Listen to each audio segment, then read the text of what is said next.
Are you looking to buy the LG C3?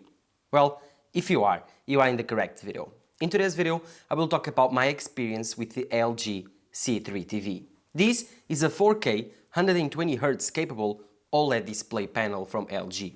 This is an awesome TV because it gives you amazing image quality, incredible design, and of course the LG tech for the OLED displays for, I would say, an affordable price. This TV costs you around $17 to $18 to $1900 between this price range wherever you find on a discount or not.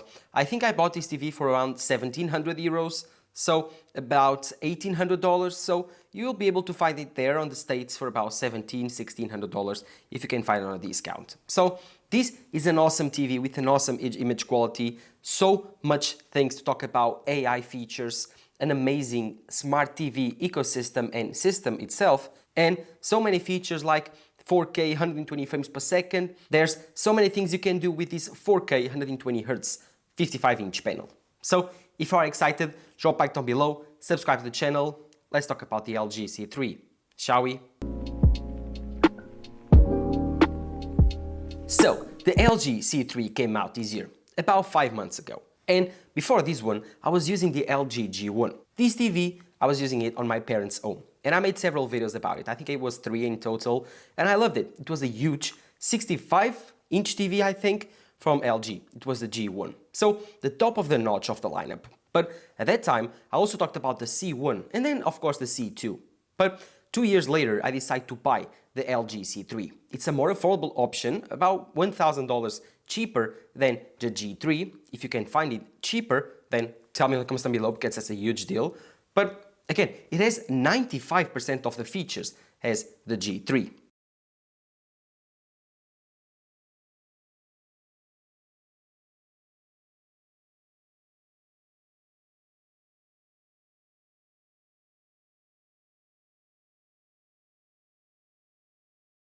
But as you saw, even the feature that it doesn't have, I don't think they are mainstream. So if you are looking for a very capable with amazing image quality TV, especially an OLED TV, then I would totally recommend the LG.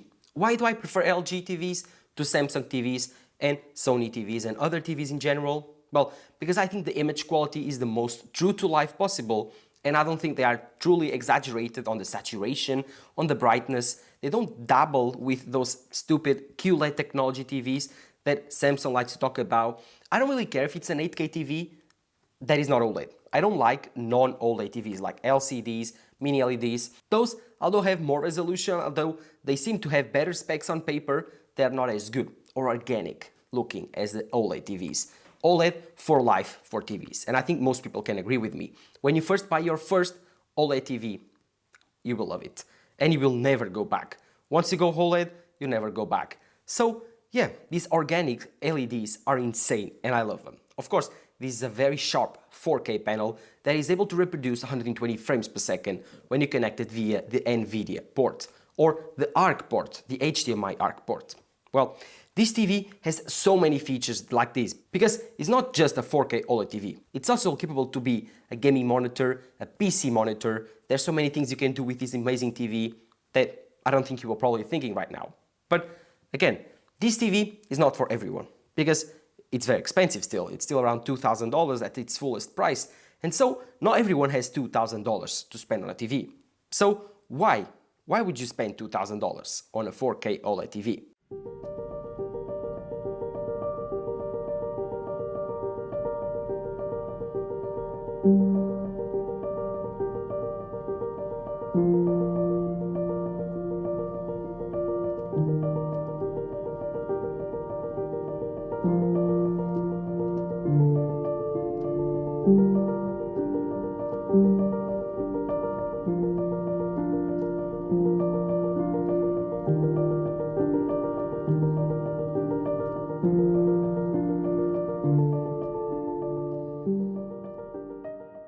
First, the design. The design of this TV is remarkable because it's extremely thin and, in my opinion, innovative. It has this thinness that no other TV that is not OLED can replace. Because if you don't know how an OLED panel works, because of the position of single LEDs, it doesn't require a back panel to illuminate the LEDs. So a normal traditional LCD needs a back panel to illuminate the LEDs. So you have several zones, and a mini LED is defined by an LCD panel that has several zones, several backlights, not just one big backlight illuminating the whole LEDs. That's why LCDs have poor contrast ratios and especially poor blacks. And that's why you cannot turn off a specific part of an LCD panel. You have to be always illuminating that part and all the parts, especially if it's not a mini LED display, to show any type of image. And that's why the image is not as good and lifelike like an organic LED. Because organic LEDs, they can shut down and turn on simply by themselves. So all the tech is inside the LED. And this makes for an amazing experience. You can turn off pixels if you want to make the image black. You can turn them on when you want to create contrast. It's insane what you can do with OLED. OLED technology is just superior to LCD technology, and especially mini LED.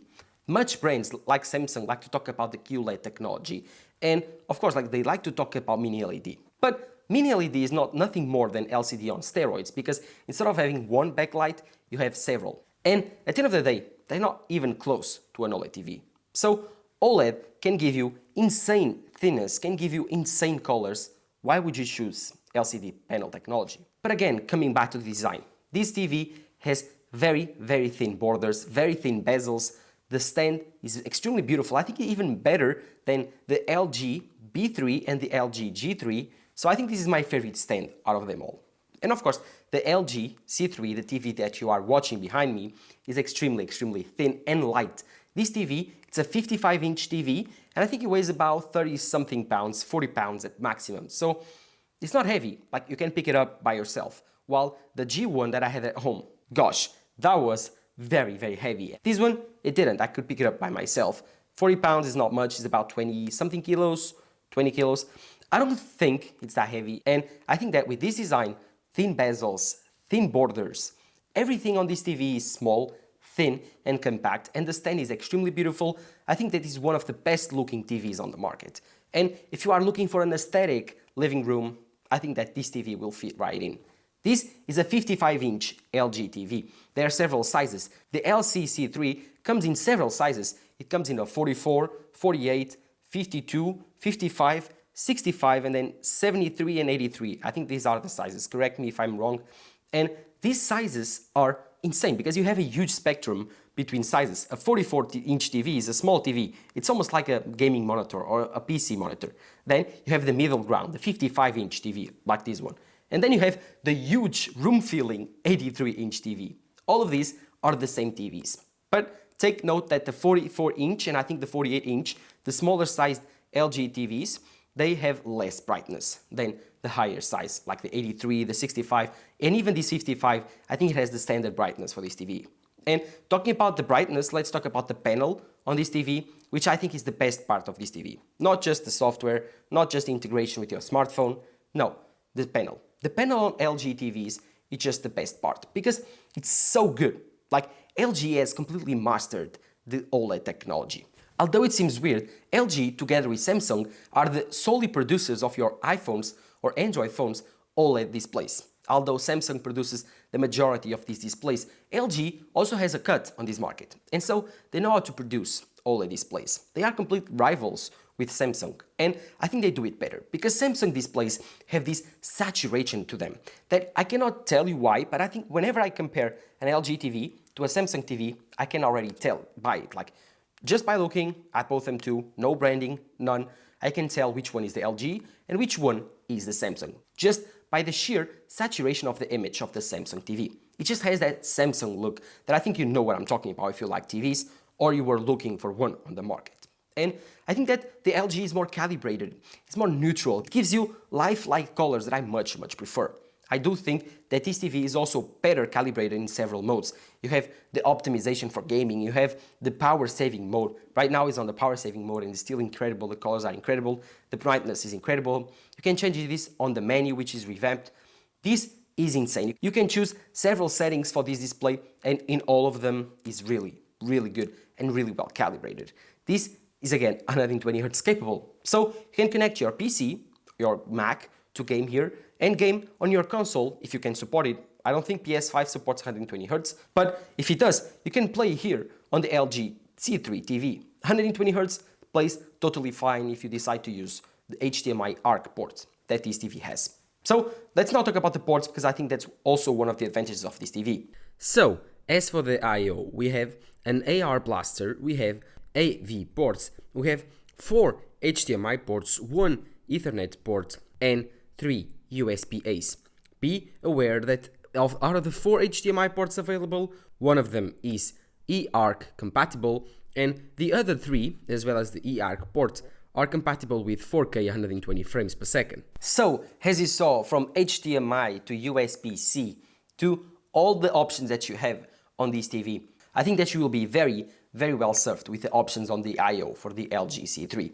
Let me know in the comments down below if there's any port that is not present here on the LG C3 that you would like to have. But other than that, for me, I have the Apple TV connected, I have my router connected via Ethernet port. I don't have anything more, so I don't need more ports. But if you do, like a PS5 or an Xbox, then I think you will be very well covered, because it has several HDMIs, it has everything that you need, so I don't see the need to have more ports on this TV. But again, go into the comments down below and tell me which one is missing. Going back to the panel of this TV, we need to talk about the menu on this TV.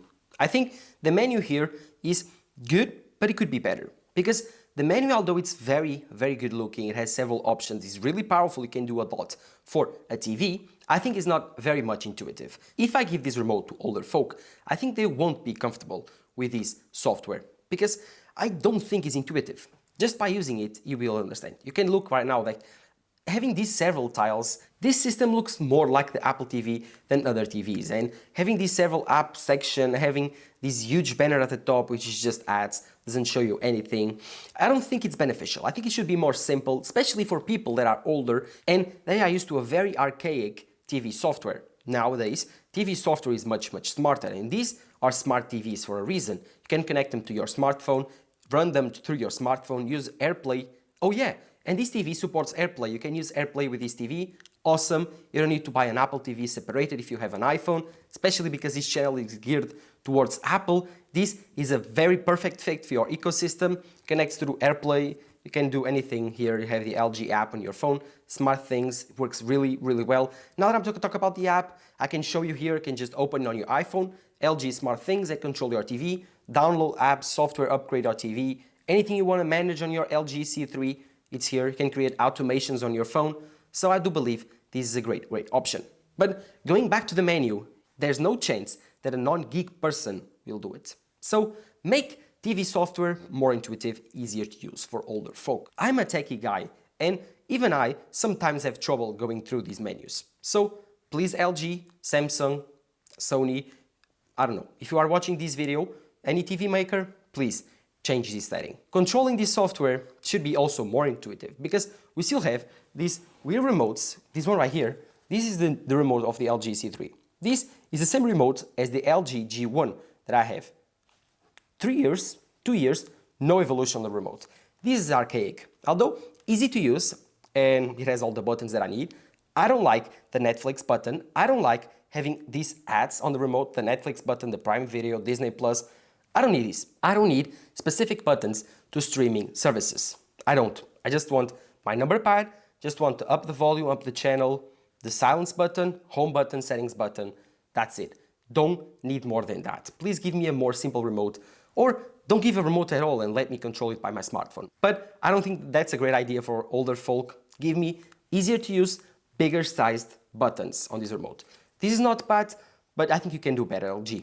Try it again. One thing that I like about this remote and LG systems is the arrow pointing thing that you can control moving up your remote. This is super easy to use, super intuitive, and makes it more easy to move around menus. But again, it's a gimmicky feature that I like. For me, it's insane that normal people don't appreciate. So I guess keep it.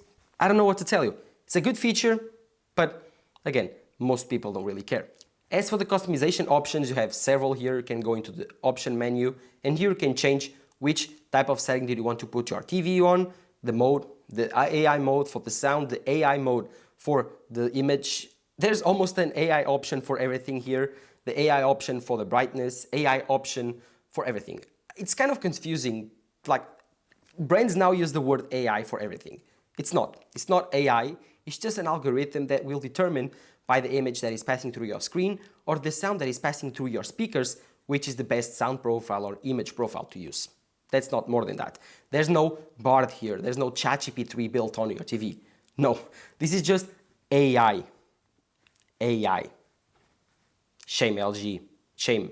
One thing that I have to say that improved on this TV software over the older LG G1 is the settings menu. Now is much faster because the settings are displayed, especially the quick settings, and the most important ones are displayed on this list, where you have the HDR video option, the optical out options. So where does the sound come from? The TV, the speakers of the TV, or your optical system? What profile of the image do you have? What profile of the sound that you have? Software upgrades. This is more looking like a control center from your iPhone or Android phone. So good job, LG. This is a point up for trying to make the software more digestible while keeping up the rest, kind of bit of archaic. Improve the rest and you have top-notch TV software. As for the TV built-in speakers, they are complete trash. Trust me, they are complete trash. Listen to them and then listen to my HomePod, a very tiny speaker that cost me $100, and then, oh my god, tell me in the comments below what you thought about the difference.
So what do you think about the LG C3 TV? Do you like it? Do you like the image quality?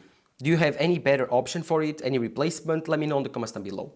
Because for me, I enjoy it very much. I couple it with my Apple TV, my HomePod, and I have a very nice home theater system. If you have any recommendations for home theater sound that are not that much expensive, like a sound bar or any type of surround sound system, let me know in the comments down below. Thank you guys for watching. Do not forget to drop a like down below, subscribe to the channel, follow my social networks, Twitter and Instagram. This has been Texmer talking to you here. Bye bye.